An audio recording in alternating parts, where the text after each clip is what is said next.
Hi hello నమస్తే అండి. ఈరోజు 10th క్లాస్ పాలిటిక్స్ ఉంది కదా, డెమోక్రటిక్ పాలిటిక్స్ 2లో సెకండ్ లెసన్ సమాఖ్యవాదం గురించి క్వశ్చన్స్ ఫ్రేమ్ చేశాను.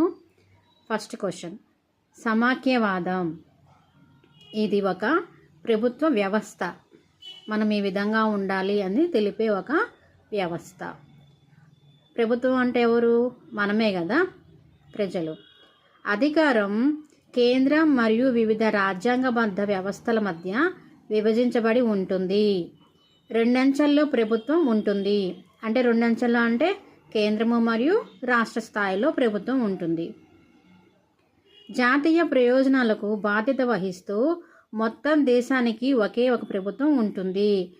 ఇప్పుడు మనకి సెంట్రల్ గవర్నమెంట్లో ఎన్డీఏ గవర్నమెంట్ ఉంది కదా, నరేంద్ర మోడీ గారిది. అట్లా బాధ్యత వహిస్తూ ఒకే ఒక ప్రభుత్వం ఉంటుంది. ప్రావిన్స్లు లేదా రాష్ట్రాల స్థాయికి సంబంధించిన ప్రభుత్వాలు ఉంటాయి. ఒకటేమో కేంద్ర స్థాయిలో, ఇంకొకటి రాష్ట్ర స్థాయిలో. దీనికి స్వతంత్రంగా అధికారాలను చలాయిస్తూ ఉంటుంది. కేంద్రం స్వతంత్రంగా తన యొక్క అధికారాలను చలాయిస్తూ ఉంటుంది. ప్రపంచంలో గల 193 దేశాలలో 25 దేశాలు మాత్రమే సమాఖ్య రాజకీయ వ్యవస్థలు కలిగి ఉన్నాయి. మనకి ప్రపంచంలో 193 దేశాలు ఉంటే వాటిల్లో 25 దేశాలు మాత్రమే ఈ సమాఖ్యవాదం అనే రాజకీయ వ్యవస్థను కలిగి ఉన్నాయి. నెక్స్ట్, ఏకకేంద్ర ప్రభుత్వం కేవలం ఒకే స్థాయిలో ఉంటుంది లేదా ఉపవిభాగాలుగా ఉంటుంది. ప్రభుత్వం ఎలా ఉంటుందంటే ఒకే ఒక స్థాయిలో ఉంటుంది, నియంత్రణ కూడా అదే చేస్తుందన్నమాట. కేంద్ర ప్రభుత్వ ఆధీనంలోనే ఉంటుంది. ప్రావిన్సులు లేదా స్థానిక ప్రభుత్వాలకు కేంద్రం ఆదేశాలు జారీ చేస్తాయి. ఇంకా రాష్ట్రానికి ఏదైనా డెసిషన్ తీసుకోవాలన్నా ఏదన్నా చేయాలన్నా రాష్ట్రాలకి ఉండదన్నమాట. ఏదైనా సరే సెంట్రల్ గవర్నమెంటే చూసుకోవాలి. దాన్ని ఏకకేంద్ర ప్రభుత్వం అంటారు. కేంద్ర స్థాయిలో ఉంటుంది. నెక్స్ట్ క్వశ్చన్, సమాఖ్య వ్యవస్థలో కేంద్ర ప్రభుత్వం రాష్ట్ర ప్రభుత్వాన్ని ఏదైనా ఒక పని చేయమని చెప్పలేవు. మనం ఇప్పుడు ఉన్నాం కదా, మన గవర్నమెంట్ వెళ్ళి మాకు ఇది కంపల్సరీగా ఇది చెయ్యండి అని చెప్పలేము. వాళ్ళది యొక్క అంటే వాళ్ళు చెప్తేనే మనం చేయాలి. మనకంటూ ఒక సొంత అధికారాలు ఉండవు అన్నమాట. ఆర్డర్స్ జారీ చేసేది మనకు ఉండదు. రాష్ట్ర ప్రభుత్వానికి సొంత అధికారాలు ఉంటాయి. కేంద్ర ప్రభుత్వానికి జవాబుదారీగా ఉండవలసిన అవసరము లేదు. రాష్ట్ర స్థాయిలో రాష్ట్రానికి అధికారాలు ఉంటాయి, కానీ ఇక్కడి నుంచి తీసుకుపోయి అక్కడ ఆర్డర్లు మనం జారీ చేస్తే జరగదు పని అన్నమాట. ఇవి విడివిడిగా ప్రజలకు జవాబుదారీగా ఉంటాయి. కేంద్ర స్థాయిలో కేంద్రం, రాష్ట్ర స్థాయిలో రాష్ట్ర ప్రభుత్వాలు విడివిడిగా జవాబుదారీగా ఉంటాయి. ఈ ఏబిసిలో ఏ స్టేట్మెంట్స్ కరెక్ట్ అని అంటే అన్ని స్టేట్మెంట్స్ కూడా కరెక్టే.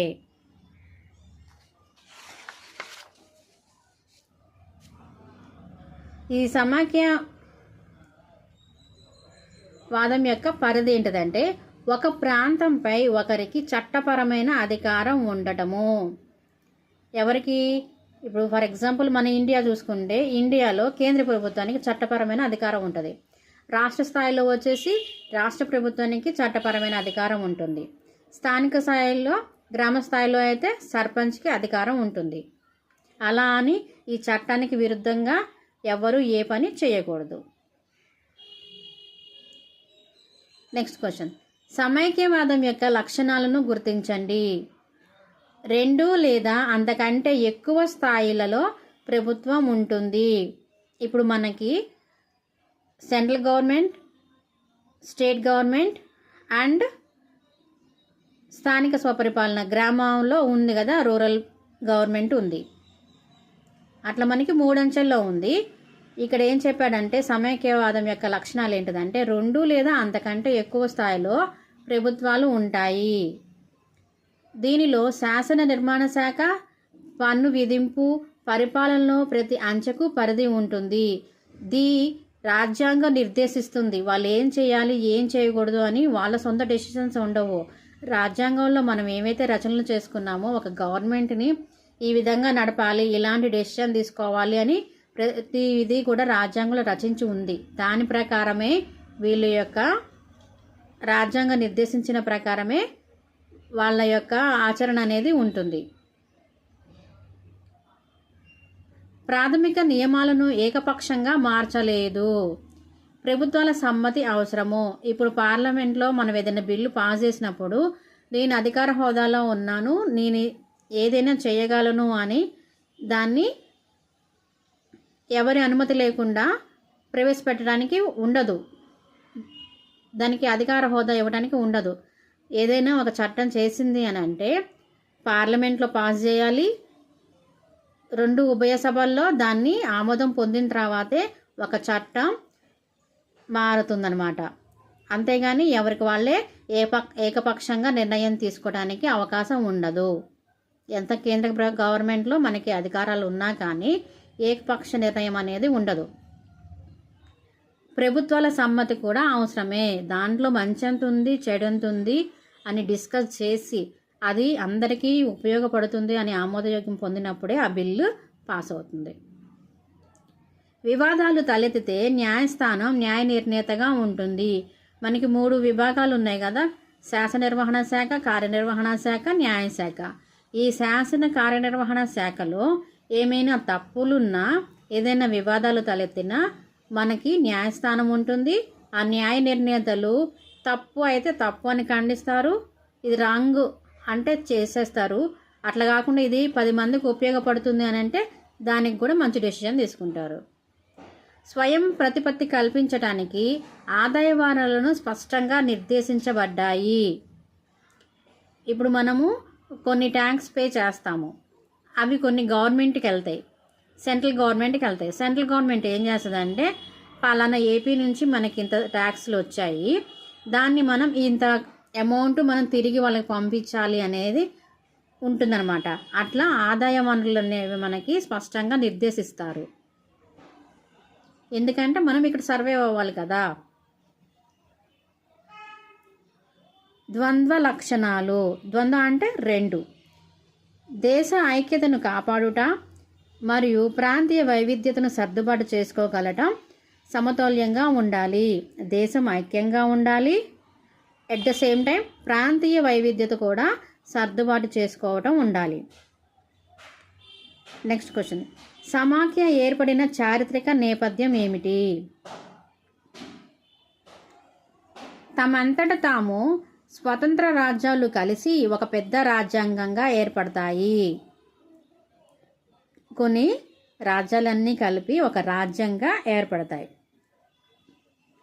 మనకు బ్రిటిష్ గవర్నమెంట్స్ రూల్ చేయనప్పుడు మనకి ఇండియాలోనే పాకిస్తాన్, బంగ్లాదేశ్లో కొంత ప్రాంతము మన ఆధీనంలో ఉండేది. వాళ్ళు డివైడ్ అండ్ రూల్ ప్రకారం మన దానిలో నుంచి కొంత భూభాగాన్ని ఆ 2 వాటికి పంపించేశారు. సార్వభౌమత్వాన్ని కేంద్రీకరించటం, గుర్తింపును నిలుపుకోవటం మరియు పెద్ద దేశం రాష్ట్రాలకు అధికారాలను విభజించటం. పెద్ద దేశాల రాష్ట్రాలకు అధికారాలను విభజించడం అంటే ఏమేంటివి మన దాంట్లో ఏమున్నాయంటే ఇండియా, బెల్జియం, స్పెయిన్ అన్నమాట పెద్ద దేశాలు. నెక్స్ట్, దగ్గరకు చేరడం, కమింగ్ టుగెదర్ అనే సమాఖ్యలకు ఉదాహరణ ఏంటిది? USA, Switzerland, Australia. దీన్నే ఫెడరల్ గవర్నమెంట్ అంటారు. అక్కడ అంటే ఏంటి? అక్కడ అధ్యక్ష పరిపాలన జరుగుతుంది. నెక్స్ట్, పట్టి ఉంచే సమాఖ్య, హోల్డింగ్ టుగెదర్. కేంద్రం ఎక్కువ శక్తివంతంగా, రాష్ట్రం కొంత అధికారాన్ని కలిగి ఉంటుంది. ఇది ఎగ్జాంపుల్ మన ఇండియా. కేంద్రంలో ఎక్కువ అధికారాలు ఉంటాయి, రాష్ట్ర స్థాయిలో తక్కువ అధికారాలు కలిగి ఉండేదాన్ని పట్టి ఉంచే సమాఖ్య లేదా హోల్డింగ్ టుగెదర్ అంటారు.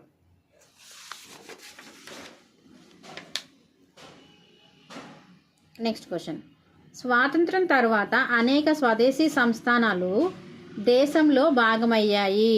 మనం అంతకుముందు చెప్పుకున్నాం కదా, మనకి హైదరాబాద్ నిజాం సంస్థానంగా ఉంది, వాళ్ళు విలీనం అవ్వడానికి ఇష్టపడలేదు. తర్వాత కొన్ని సర్దుబాట్లు చేసిన తర్వాత మన హైదరాబాద్ని మన ఇండియాలో కలిపారు.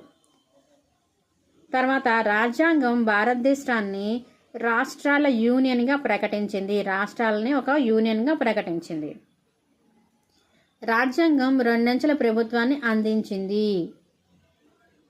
అయితే మన దాంట్లో ఎలా ఉందంటే కేంద్రం లేదా యూనియన్ ప్రభుత్వం, రాష్ట్ర ప్రభుత్వం, పంచాయతీలు లేదా మున్సిపాలిటీలు. ఇది 3వ అంచె. మనకి 3 అంచెల ప్రభుత్వం ఉంది.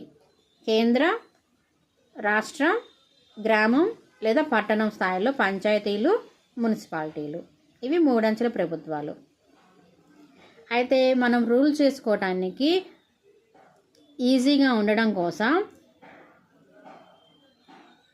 ఏ ఒక్క దాంట్లో మనకి అసమానతలు అనేవి లేకుండా ఉండడం కోసం కొన్ని జాబితాలను తయారు చేసి కొన్ని అధికారాలను ఇవ్వటం జరిగింది. కేంద్ర జాబితాలో ఏమేమి ఉన్నాయో చూద్దాం. జాతీయ ప్రాముఖ్యత ఉన్న దేశ రక్షణ, విదేశీ వ్యవహారాలు, బ్యాంకింగ్, సమాచారం, ద్రవ్యం వంటి అంశాలు కేంద్ర జాబితాలో ఉన్నాయి. ఇవి చాలా ఇంపార్టెంట్. ఒక బిట్ అయినా అడుగుతాడు మనకి కాంపిటేటివ్ ఎగ్జామ్స్లలో. కేంద్ర జాబితాలో లేని అంశం అని అడగచ్చు, కేంద్ర జాబితాలో ఉన్న అంశాన్ని గుర్తించండి అని కూడా అడగచ్చు. జాతీయ ప్రాముఖ్యత ఉన్న దేశ రక్షణ, విదేశీ వ్యవహారాలు, బ్యాంకింగ్, సమాచారము, ద్రవ్యం వంటి అంశాలు కేంద్ర జాబితా కిందకు వస్తాయి. అయితే దీంట్లో ఈ కేంద్ర జాబితాలో ఉన్న చట్టాలను చేయగలిగేది ఎవరంటే కేంద్ర ప్రభుత్వమే. రాష్ట్రాలకి అది అధికారం లేదు. రాష్ట్ర జాబితా. రాష్ట్ర స్థానిక ప్రాముఖ్యత గల పోలీసు, వ్యాపారం, వాణిజ్యం, వ్యవసాయం, నీటిపారుదల ఇవి రాష్ట్ర జాబితా కిందకు వస్తాయి. ఏ రాష్ట్రానికి సంబంధించిన ఆ రాష్ట్రానికి అన్నమాట. ఏమిటివి? పోలీసు, వ్యాపారం, వాణిజ్యం, వ్యవసాయం, నీటిపారుదల ఇవన్నీ కూడా రాష్ట్ర జాబితా కిందకు వస్తాయి. రాష్ట్ర ప్రభుత్వం మాత్రమే చట్టాలు చేయగలదు. దీంట్లో కేంద్ర ప్రభుత్వం అవసరం లేదన్నమాట. రాష్ట్ర ప్రభుత్వమే చట్టాలు చేస్తుంది, కానీ దాని పరిధి దాటి వెళ్ళకూడదు.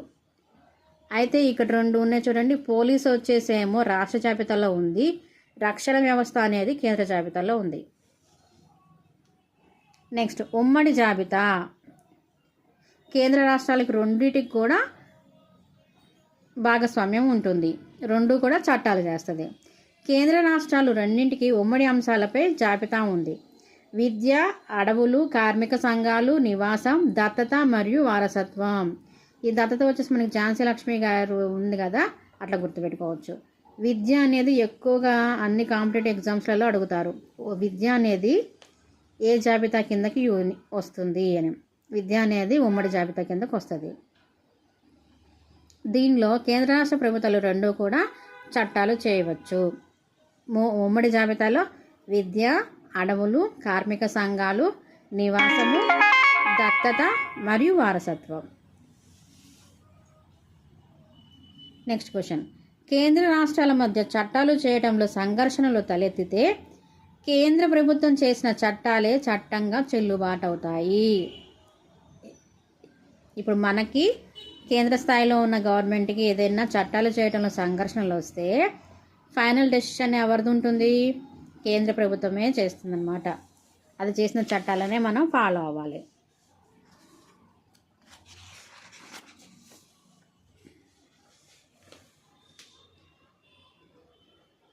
అవశిష్ట అంశాలపై శాసనాలు చేసే అధికారం కేంద్ర ప్రభుత్వానికి ఉంది.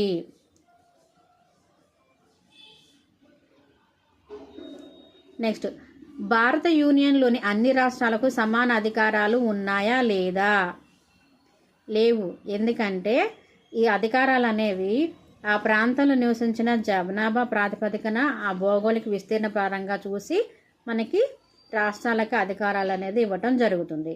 ఎక్కువ జనాభా ఉన్నప్పుడు మరి డబ్బులు ఎక్కువ యూజ్ అవుతాయి, అధికారులు ఎక్కువ ఉంటుంది కదా. చిన్న గోవా లాంటి దేశాలు అట్లాంటివి ఉంటే తక్కువ అమౌంట్ ఖర్చు అవుతుంది కదా, అట్లా.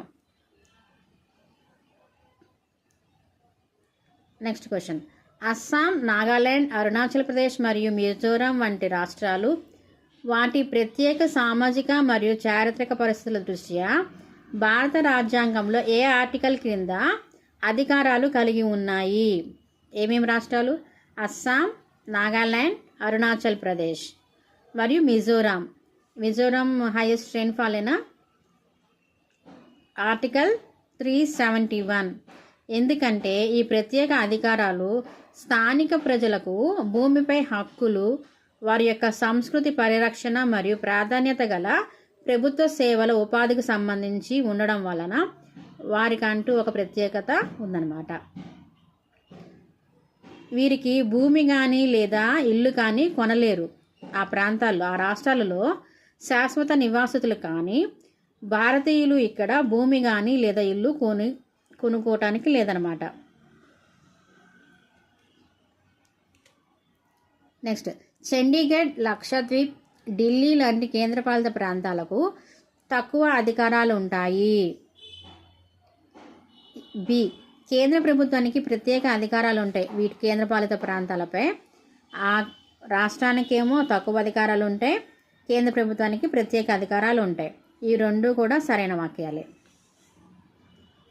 నెక్స్ట్ క్వశ్చన్, రాజ్యాంగ నిర్మాణంలోని మార్పులు చేయాలంటే పార్లమెంట్లోని ఉభయ సభలలో 2/3 మెజార్టీ ఆమోదించాలి. ఇప్పుడు మనకి మహిళా బిల్లు పెట్టారు కదా, చాలా సంవత్సరాలు గడిచిన కొద్దీ ఎందుకు ఆగిపోయింది? అది అన్ని చోట్ల అది ఆమోదం పొందలేదు. ఆ బిల్లు ఆమోదం పొందకపోయేసరికి చాలా ఇయర్స్ ప్రొలాంగ్ అయిపోయింది. తర్వాత ఎప్పుడైతే ఆ రెండు పార్లమెంటు, లోక్సభ, రాజ్యసభ ఈ రెండిట్లో ఎప్పుడైతే ఆమోదం పొందిందో దాన్ని చట్టంగా చేశారు. అట్లా 2/3 మెజార్టీ అనేది ఉండాలి. దీనిని మొత్తం రాష్ట్రాలలో కనీసం సగం రాష్ట్ర శాసనసభలు ఆమోదించాలి. ఇప్పుడు మనకి 175 ఉన్నారు కదా ఎమ్మెల్యేస్, వాళ్ళలో సగానికి పైగా ఆమోదిస్తేనే ఆ చట్టం బిల్లుగా మారుతుంది, ఆర్డినెన్స్గా వస్తుంది. కేంద్రం మరియు రాష్ట్ర ప్రభుత్వాలు బాధ్యతలు నిర్వహించడానికి పన్నులు విధించడం ద్వారా వనరులను సేకరించే అధికారం ఉంది. కేంద్రము మరియు రాష్ట్రాలు మనకి ఇప్పుడు sales tax, excise duties, house tax, taxes ఇవన్నీ ఉన్నాయి కదా, ఇవన్నీ కూడా వచ్చిన అమౌంట్ తోటే గవర్నమెంటు వాళ్ళ యొక్క వెల్ఫేర్కి సంబంధించిన ప్రోగ్రామ్స్ కానీ, పెన్షన్స్ కానీ, ఎంప్లాయీస్కి శాలరీస్ కానీ, ఇంకా గవర్నమెంట్కి ఏదైనా నీడ్ ఉన్న పనులను చేసుకోవడానికి ట్యాక్సెస్ అనేవి ఉపయోగపడతాయి. వీటి నుంచి వచ్చే వనరులతోనే అధికారులు పనులు చేపడతా ఉంటారు.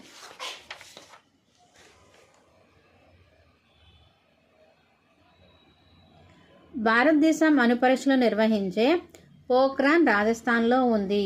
ఇది మనకి కొంచెం కన్వే చేసేయడానికి ఒక చిన్న పారాగ్రాఫ్ లాగా ఇచ్చారు, దాంట్లో క్వశ్చన్ ఫ్రేమ్ చేసి అనమాట. అణుపరీక్షలు నిర్వహించేది ఎక్కడంటే పోఖ్రాన్, అది రాజస్థాన్లో ఉంది. నెక్స్ట్, సమాఖ్యవాదం ఆచరణలో ఎలా ఉంది? క్వశ్చన్, సమాఖ్యవాదం ఆచరణలో విజయవంతంగా కావాలంటే రాజ్యాంగంతో పాటు ప్రజాస్వామ్య రాజకీయాలు కావాలి. వాటి ద్వారా స్ఫూర్తి, వైవిధ్యం ఎడల గౌరవం, కలిసి జీవించాలనే కోరిక ఉండాలి. రాజ్యాంగం పట్ల గౌరవం ఉండాలి.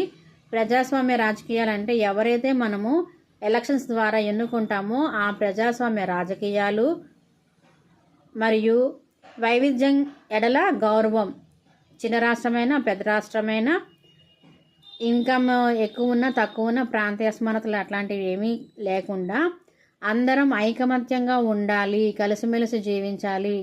అందులో మన భారతదేశం భిన్నత్వంలో ఏకత్వం. మన దగ్గర వివిధ రకాల వివిధ జాతులు అందరూ ఉన్నారు. ఎవరు కూడా మాది ఎక్కువ మాది తక్కువ అట్లాంటి డిఫరెన్షియేషన్స్ ఏమీ లేకుండా కలిసి జీవించాలనే కోరిక ఉంటేనే సమాఖ్యవాదం ఆచరణలో ఉంటుంది. నెక్స్ట్, భాషా ప్రయుక్త రాష్ట్రాలు. ఒకే ఒక భాష మాట్లాడే ప్రజలు ఒకే రాష్ట్రంలో ఉండేలా చూసేందుకు ఇది ఏర్పాటు చేయటం జరిగింది.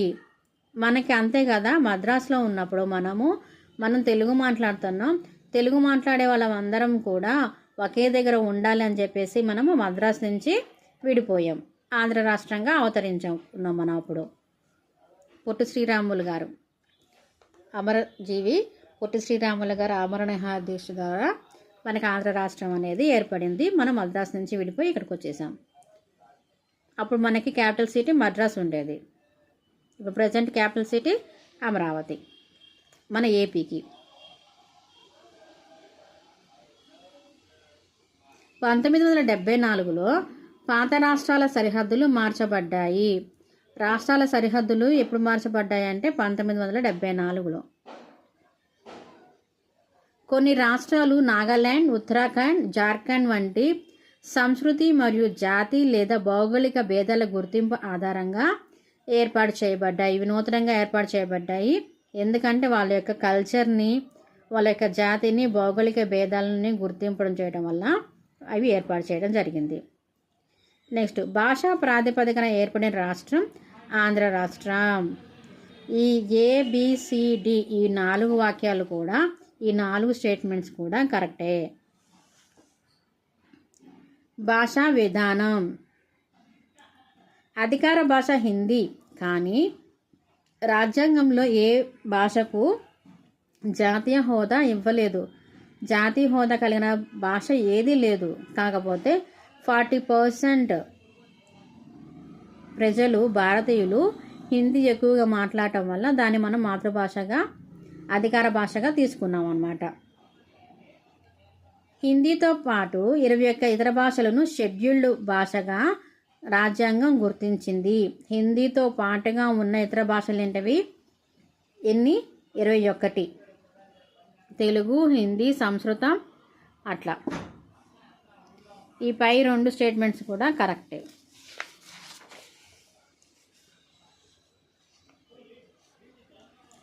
కేంద్ర రాష్ట్ర సంబంధాలు. 1990లో అనేక రాష్ట్రాలలో ప్రాంతీయ రాజకీయ పార్టీలు ప్రాబల్యం పెరిగింది.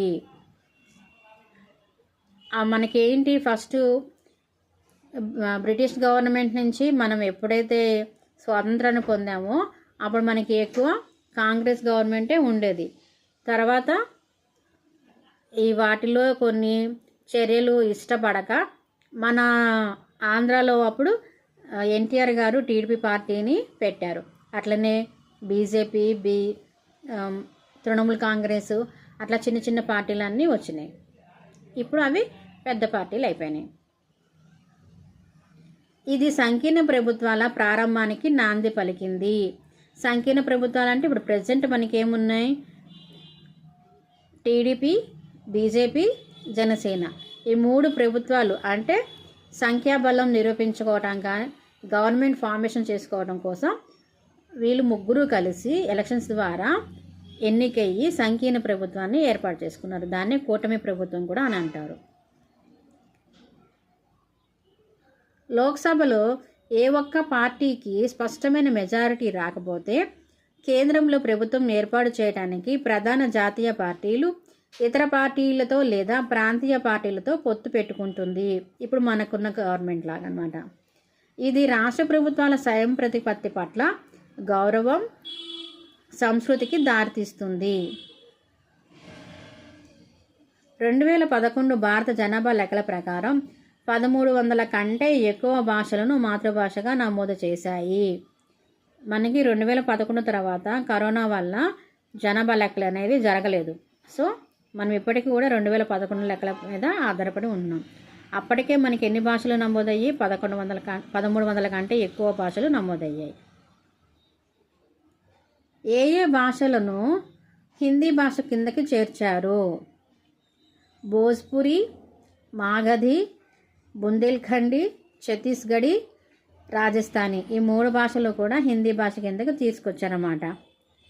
ఇది మ్యాచింగ్ టైప్ ఫ్రేమ్ చేశాను.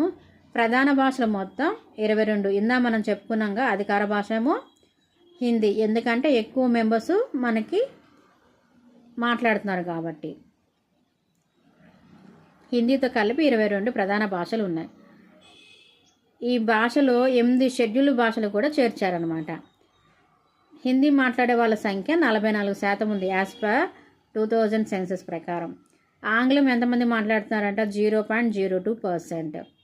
రాష్ట్రాల పునర్వ్యవస్థీకరణ కమిషన్ ఎప్పుడు ఏర్పాటైందంటే నవంబర్ 1, 1956. రాష్ట్రాల పునర్వ్యవస్థీకరణ నవంబర్ 1, 1956. భాషా ప్రాతిపదికగా రాష్ట్రాలు ఏర్పాటు చేయాలి అని ఎవరు అభిప్రాయపడ్డారంటే గాంధీ గారు. గాంధీ గారితో పాటు ఇతర రాజకీయ నాయకులు కూడా కోరుకున్నారు.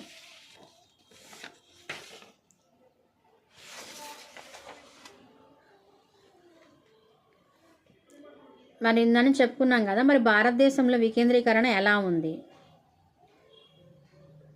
భారతదేశంలో కేంద్రము, రాష్ట్రము, స్థానిక స్వపరిపాలన అనే 3 అంచెల ద్వారా వికేంద్రీకరణ అనేది జరిగింది. అంటే కేంద్రీకరణ అంటే ఒకే దగ్గర అధికారం ఉండడం, వికేంద్రీకరణ అంటే ఎవరికి వాళ్ళ అధికారాన్ని డివైడ్ చేయటం అన్నమాట. ఇప్పుడు మనం అలా చేయటం వల్ల గ్రామ స్థాయిలో ఏదైనా సమస్య వచ్చినప్పుడు అక్కడున్న సర్పంచ్ ఈజీగా దాన్ని ఆ ప్రాబ్లమ్ని సాల్వ్ చేయగలుగుతాడు.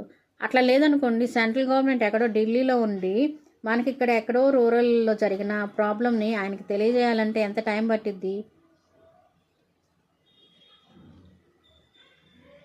Next question. ఉత్తరప్రదేశ్ జనాభా రష్యా జనాభా కంటే పెద్దది. రష్యాలో ఉన్న జనాభా కంటే మన ఉత్తరప్రదేశ్లో ఉన్న జనాభా ఎక్కువ. మనకి హైయెస్ట్ పాపులేషన్ కూడా ఉత్తరప్రదేశే కదా. మహారాష్ట్ర వచ్చేసి జర్మనీ అంతా పెద్దదనమాట. Next question. వికేంద్రీకరణ అనగానేమి? కేంద్ర రాష్ట్రాల అధికారాలను స్థానిక ప్రభుత్వాలకు బదిలీ చేయటాన్ని వికేంద్రీకరణ అంటారు. కేంద్రము మరియు రాష్ట్రాల అధికారాలను ఎవరికి బదిలీ చేస్తున్నారు? స్థానిక ప్రభుత్వాలకు. స్థానిక ప్రభుత్వాలకు బదిలీ చేయటాన్ని వికేంద్రీకరణ అంటారు.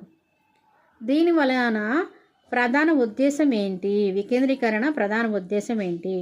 స్థానిక స్థాయిలలో సమస్యలను, అంశాలను పరిష్కరించుకోవటం.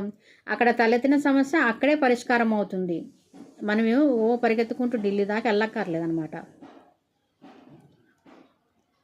ప్రజాస్వామ్య సూత్రాలలో ముఖ్యమైన స్థానిక స్వపరిపాలనను సాధించడానికి స్థానిక ప్రభుత్వ ఏర్పాటు ఉత్తమ మార్గంగా భావించారు. అధికార వికేంద్రీకరణ జరిగిన సంవత్సరం 1992. దీనివల్ల అధికార వికేంద్రీకరణ వల్ల జరిగే ప్రయోజనాలు ఏంటంటే సకాలంలో ఎన్నికలు జరుగుతాయి. ఎన్నికలు అంటే ఎవరైతే 18 years దాటాయో వాళ్ళు ఎలక్షన్స్ ద్వారా అక్కడున్న వ్యక్తిని ఎన్నుకుంటారు. ఎమ్మెల్యే గారు, ఎంపీ కావచ్చు, స్థానిక స్థాయిలో వార్డు మెంబర్ నుంచి మన సీఎం వరకు కూడా మనం ఎలక్షన్స్లో పోటీ చేసిన వాళ్ళని 18 years నిండిన ప్రతి ఒక్క వయోజనుడు ఓటు హక్కు ద్వారా ఎన్నిక చేస్తాడు. ఎన్నికైన సంస్థలలో షెడ్యూల్ కులాలు, షెడ్యూల్ తెగలు మరియు ఇతర వెనుకబడిన తరగతుల వారికి కొన్ని సీట్లు కేటాయించడం జరిగింది. అంటే మనకి ఇక్కడ ఉన్న క్యాస్ట్ వైజ్గా వాళ్ళకి కొన్ని సీట్లు ఇచ్చారనమాట. దీనివల్ల ఏమవుతుంది? వాళ్ళకు కూడా ఇంపార్టెన్స్ ఇస్తారు. వాళ్ళకి ఏమైనా సమస్యలు ఉంటే పరిష్కరించుకుంటారు. వీళ్ళతో పాటు 1/3 మహిళలకు కూడా రిజర్వేషన్ చేశారనమాట, సీట్లు కేటాయించారు. ఎన్నికల నిర్వహణకు రాష్ట్ర ఎన్నికల సంఘం అనే స్వతంత్ర సంస్థను ఏర్పాటు చేశారు. మరి ఎలక్షన్లన్నీ నిర్వహించేది ఎవరంటే రాష్ట్ర ఎన్నికల సంస్థ. ఇది స్వతంత్ర సంస్థ, ఎవరికి జవాబుదారీగా ఉండక్కర్లేదు. ఏ డెసిషన్ అయినా స్ట్రైట్గా తీసేసుకోవచ్చు. రాష్ట్రం కొంత ఆదాయాన్ని, అధికారాన్ని స్థానిక సంస్థలతో పంచుకుంటుంది. మనం మన గ్రామ స్థాయిలో కొన్ని కట్టే ట్యాక్స్లు ఏమైనా ఉంటే మళ్ళీ స్టేట్ గవర్నమెంటు తిరిగి ఆదాయ రూపంలో మనకి ఇస్తుంది అన్నమాట. వాటి ద్వారా మనం రోడ్లు ఎంచుకోవచ్చు, లైట్లు, మరుగుదొడ్లు అట్లాంటివి నిర్మించుకోవచ్చు. గ్రామీణ స్థానిక ప్రభుత్వం లేదా పంచాయతీ రాజ్. ఇది కొన్ని గ్రామాలను కలిపి లేదా ఒక గ్రామాన్ని ఒక గ్రామ పంచాయతీగా ఏర్పాటు చేస్తారు. అది ఎలా అంటే జనాభా ప్రాతిపదికన అన్నమాట. ఇది చాలామంది వార్డు సభ్యులతో కూడిన కౌన్సిల్. ఇప్పుడు జనాభా ప్రాతిపదికన అక్కడ వార్డు మెంబర్లను కూడా నియమిస్తారు. వాళ్ళని మనం ఎలక్షన్స్ ద్వారా ఎన్నుకుంటాం. వార్డు సభ్యుడిని పంచ్ అని, వార్డు అధ్యక్షుడిని సర్పంచ్ అని పిలుస్తారు. వార్డు సభ్యులందరూ కలిసి ఒక వ్యక్తిని సర్పంచ్గా ఎన్నుకుంటారు. ఆయనే అక్కడ గ్రామ అధికారి. వీరిని వార్డు లేదా గ్రామంలోని వయోజనులు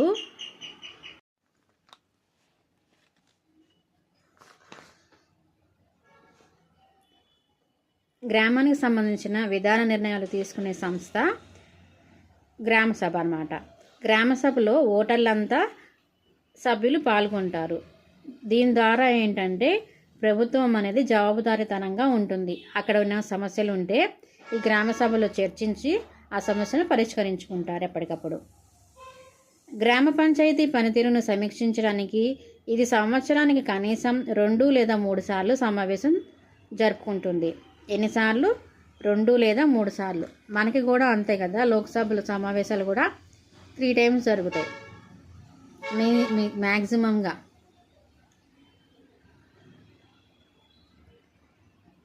కొన్ని గ్రామ పంచాయతీలను కలిపి మండలం లేదా బ్లాకులు లేదా సమితిగా పిలుస్తారు. కొన్ని గ్రామ పంచాయతీలు అన్నీ కలిసి మండలంగా ఏర్పడతాయి. ఇవి జిల్లా స్థాయికి వచ్చేస్తాయి అన్నమాట. ఒక జిల్లాలోని అన్ని మండలాలు కలిపి జిల్లా పరిషత్తుగా ఏర్పడతాయి. మనకి ఎలక్షన్స్ జరిగేటప్పుడు కూడా వార్డు మెంబర్స్తో పాటు జడ్పీటీసీ, ఎంపీటీసీ ఎలక్షన్స్ కూడా జరుగుతాయి కదా, అదనమాట. మండల స్థాయిలో ఎంపీటీసీ, డిస్టిక్ స్థాయిలో జడ్పీటీసీ. ఒక జిల్లాలోని అన్ని మండలాలు కలిపి జిల్లా పరిషత్తుగా ఏర్పడతాయి. ఇది హెడ్ ఆఫీస్ ఎక్కడ ఉంటుంది? డిస్టిక్ హెడ్ క్వార్టర్స్లలో. జిల్లా స్థాయి సంస్థలోని సభ్యులు ఎవరెవరు ఉంటారంట జిల్లా స్థాయిలో సభ్యులు? జిల్లా పరిషత్లో ఎన్నికైన సభ్యులు, జిల్లాలోని లోక్సభ సభ్యులు, ఆ జిల్లా శాసనసభ సభ్యులు మరియు జిల్లా స్థాయి అధికారులు ఉంటారు. ఓకేనా? జిల్లా స్థాయి సంస్థలో ఎవరెవరు సభ్యులుగా ఉంటారు? జిల్లా పరిషత్లో ఎన్నికైన సభ్యులు, జిల్లాలోని లోక్సభ సభ్యులు అంటే ఎంపీ, ఆ జిల్లా శాసనసభ్యులు అంటే ఆ జిల్లాలో ఎన్నికైన ఎమ్మెల్యే, మరియు జిల్లా స్థాయి అధికారులు కలెక్టర్ కానీ ఇతర అధికారులు కానీ. జిల్లా పరిషత్ చైర్మన్, జిల్లా పరిషత్కు రాజకీయ అధినేత, జడ్పీటీసీ ఉన్నారు కదా వారు. పట్టణ ప్రాంతాల్లో ఎలా ఉంటుందంట? పట్టణాలలో మున్సిపాలిటీలు ఉంటాయి. ఇది కూడా జనాభా ప్రాతిపదికనే. ఇది మున్సిపాలిటీయా, మున్సిపల్ కార్పొరేషనా లేదా గ్రామ పంచాయతీ అని డిసైడ్ చేస్తారు. వీరు కూడా ప్రజలచే ఎన్నుకోబడతారు. పట్టణానికి చైర్మన్ ఎవరు? మున్సిపల్ చైర్మన్ అన్నమాట. పట్టణానికి అధిపతిని ఏమంటారంటే మున్సిపల్ చైర్మన్ అంటారు.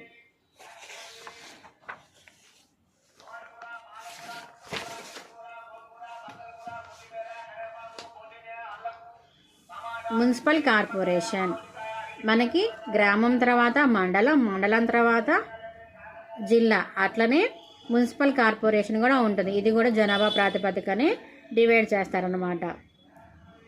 మున్సిపాలిటీ, మున్సిపల్ కార్పొరేషన్ వేరే. ఇది పెద్ద నగరాలలో ఉంటుంది.